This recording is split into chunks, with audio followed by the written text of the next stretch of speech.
Hey everyone, welcome to the first and hopefully one of many Tennessee lamb market updates. I'm hoping to provide a periodic lamb market update as a result of the homework I'm already doing to try to understand the market better. As I try to understand it, I'll share everything I learn with you, and hopefully you can share some feedback with me and we can all learn together. Yeah, check the market, don't delay, get your lambs to town today. Yeah, check the market, don't delay, get your lambs to town today. To find markets and achieve profitability on my farm, I need to understand what lambs sell for on the open market in my region. And depending on what I learn, this might be one of the ways I choose to market my future lambs. So I thought I'd share what I'm learning, and hopefully you'll let me know if you appreciate it and what you like and don't like, and we'll see how long this market update lasts. For those that don't know me yet, I'm Kyle. This is my sheep biz life here at Triple H Farms here in Tennessee. I've recently become a sheep farmer, and I'm working toward profitability over the next couple of years, and I'm sharing my journey. Like much of what I'm doing with my sheep and lambs, I'm also pretty new to diving into livestock market reports, and so there'll be some growing pains here. If you've ever looked at those market reports, you feel my pain, so bear with me. So here's the deal. Periodically, I'm going to dig into the market news for small ruminants, specifically sheep. I already do it nationally, regionally, and more locally, obviously. But specifically, I'm going to utilize the graded sale reports from Columbia, Tennessee, as those reports will drive much of my reporting here. We'll break down what the numbers tell us, what they tell me, and try to forecast where prices might be heading into the next quarter. We'll learn together, and I'll share what I see. You can tell me what I'm missing, and hopefully we'll both understand the markets a little bit better. Now, to kick this thing off, I'm going to really focus on the last 90 days or so of market data. I pulled up the data for the past 5 years so we have some kind of perspective, but I'm really going to focus hard on the last 90 days. And honestly, I've learned some pretty interesting stuff already, and I hope it proves a benefit to you. Let's get into it. So first, let me explain why I'm focusing on the Columbia, Tennessee market. This isn't just a random livestock auction that I chose, but it's in close proximity to my home and my farm, which makes it important to me, but it happens to be a very important regional hub for the sheep and goat trade in the Southeast. It's a big market. Columbia, Tennessee Livestock Facility operates as part of United Producers Network, which is a significant livestock marketing cooperative in the whole region. The centrally located facility holds bi-weekly graded sheep and goat auctions, which means they hold them every 2 weeks. And they buy and sell those sheep based on the quality of the carcass, based on the quality of the animal. So they're graded not only by quality, but also by weight. And so the Columbia, Tennessee livestock market may not be the most dominant play in the Southeast, but it handles feeder sheep and lambs and slaughter sheep and lambs, and is very important to our region. Also because it has a USDA reporting system connected to it. So that provides us price discovery and helps us market on a specific time of year based on what we expect those prices to be, which is why I'm analyzing this market. So I know what to expect in any given time of year I can approximate what the prices would be during that time of year based on prior markets. I'm no expert at any of it, but it's certainly the most important market in close proximity to my home and in Middle Tennessee, and worth taking a look at. Now, here's something that surprised me right away. When I first started looking at these reports, we're not talking about your grandfather's wool sheep here. Actually, only about 2 to 3% of the lambs brought through the Columbia market are wool breed sheep on average. Sometimes, occasionally, there'll be a large quantity brought through by a producer, but primarily, about 98% of the time, the lambs that are going through the Columbus, Tennessee market are hair sheep.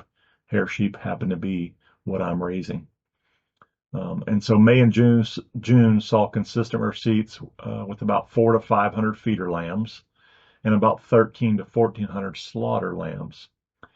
That means these feeder lambs, I guess I should briefly explain those for some that might not be familiar, but these feeder lambs are young lambs that are being sold to another producer, another farmer, to grow them out to slaughter weights. And obviously the slaughter lambs are ready to be processed, ready to be harvested. The numbers start to dramatically decline in July, especially in feeder lambs. You can see that go down. That trend continues through the first half of August, which is all we've seen so far. That summer decline is a really kind of a totally normal seasonal pattern that I've seen over that. I pulled about 5 years worth of data, like I said, and that summer decline on the backside of summer anyway, the numbers tend to go down a little bit. That might start to explain to us why the market prices go down in early summer, because the quantities are so high, the supply is so high. You start to understand why we see the spikes and the dips throughout the year. Okay, let's get to the meat and potatoes, what we're here to talk about, which is what quality lambs actually sell for at the Columbia, Tennessee market over the summer. And let me qualify it very quickly. What we're looking at quality lambs. We're looking at kind of the middle to higher end quality. We're not talking about the averages with cull lambs and utility lambs, which is really going to throw our average off. We're going to assume we're only taking good quality lambs to that market, and we're going to look at those prices. So let's start with feeder lambs. The feeder lambs averaged $224 per hundredweight in May. What does per hundredweight mean? Per hundredweight means it would have got $224 if it were 100 pounds. This is another thing that makes these reports kind of hard to read at first glance. But if you just move the decimal point, it means you would have received $2.24 a pound for feeder lambs in May on average. And the price for the summer peaked shortly thereafter in early June at $2.70 a pound. So up quite a bit, almost 50 cents a pound, just by waiting a couple of weeks. There was a significant dip from there, though, that was just started to recover now in early August. So prices went down from there and are just now recovering up to about $2.31 a pound on average at our last market here in August. As for slaughter lambs, we're only looking at, again, those quality slaughter lambs. We're also going to further refine that to lambs that are 100 pounds or below, because the reports also segregate out different weight classes, and that also makes the reports a little harder to read. I don't intend to take lambs there at much over 100 pounds, so we'll focus on good, choice, and prime grades at 100 pounds or below. And there's volatility here, just like there was in the feeder market, even in those last 90 days. Slaughter lambs also peaked at the 2 June market and dropped off quite a bit after that. June 2nd, you can see it was at $2.64 a pound, and just 3 weeks later, at June 23rd, they were $188 per hundredweight. So that's a 30% slide from those 2 June prices, a big deal. A little bit of a rebound in July. The latest slaughter price from 11 August came in at $2.07 a pound. Quite a roller coaster, though, in June. Let's say I take 50 lambs there on 2 June, and they weigh about 75 pounds. I get $2.64 a pound. I would have grossed about $9,900. Just 3 weeks later, maybe those lambs are a little heavier now. Even at 80 pounds, those same 50 lambs would have only brought me $7,500. So $2,400 less on top of what it cost me to keep those lambs for an extra 3 weeks. So big deal. So we definitely need to be considerate of the market and what do they bring during this time of the year, and be considerate of that when you're deciding when you're going to sell your lambs. That's why I'm looking at the market to try to figure out how to work this, and why I'm sharing it with you. So how about a forecast? The outlook for the lamb market over the next 3 months appears a little bit mixed, but if I have my druthers and all else things being equal, I would hold my feeder lambs until later in the fall. I would hold slaughter lambs until later in the fall.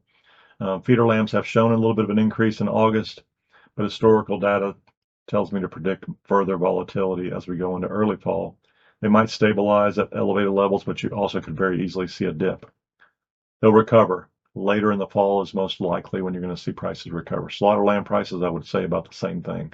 They currently are a little bit subdued based on historical data, but historical data also tells us to expect some moderate fluctuations to continue, and things won't really get stabilized until we get out of these summer months. So that's what I would say. For everything else being equal, if I had lambs to take to market, I would take them in late fall. So we've seen some of the numbers now, and we might ask ourselves, why are these numbers the way they are? Why is this happening? Let me share some details of what I think is going on, or at least some things to consider. You tell me if I'm right or wrong in the comments. But first, there's a large ethnic market demand here in our region. And there are growing communities across the Southeast, certainly, that I'm aware of, that prefer these very specific types of lamb, usually hair breeds, to be honest, specific weights and prepared in a very certain way. And these particular customers aren't as price sensitive as commodity buyers might be. And certainly the buyers here cater to those folks, and they'll pay premiums for exactly what they want. Secondly, I think you'll see a normal seasonal pattern to these markets. That's what I've seen when I pulled the 5 years of data, you could see a seasonal kind of rhythm to the prices of lamb in our area. Now we're heading into fall, which traditionally means religious holidays, family gatherings, special occasion, and so demand for lamb products should start to pick up. But in the summer, when the bulk of the crop of lambs comes to market, those prices are going to dip because there's an inordinate amount of supply, and so prices are going to naturally fall a little bit. Third, supply starts to get tighter as we move into the fall. Look at those receipt numbers dropping through the summer. You can already see that over the past 90 days. Fewer lambs coming to the market usually means higher prices, all else being equal. And last but not least, and here's more of a wild card, is feed costs. Corn, protein supplements, they're all expensive right now. That's putting pressure on producers that feed those type of supplements. It also means the guys who can finish lambs and gals, the guys and gals who can finish lambs efficiently are going to do better.